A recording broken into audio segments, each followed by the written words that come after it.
Changing your Google Play Store country is a bit more complicated than on other platforms, but it's totally doable.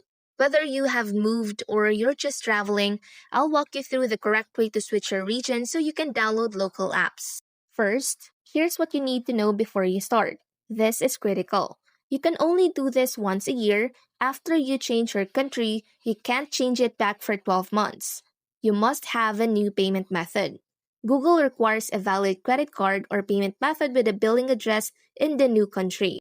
Third, you must be in the new country or use a VPN. Your IP address needs to match the new country's location. Fourth, you will lose your Play Store balance.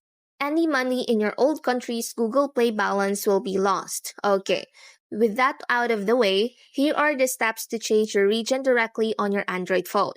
Open the Google Play Store app, tap your profile icon in the top right, go to Settings, General, Account and Device Preference. Under Country and Profiles, you should see an option to switch to a new country if your IP address matches a new region. Tap on the new country. The app will then ask you to add a payment method for that country. Follow the on-screen instructions to add your new payment information. Once you have added your new payment method, the change will start to process. The Play Store will update. This can take up to 48 hours to fully take effect. You will see the apps and content from your new country. If it doesn't work, try clearing your Play Store app cache, go to your phone settings, apps, Google Play Store, storage, and then tap Clear Cache. That's it. You've successfully changed your Google Play Store country. Enjoy the new content.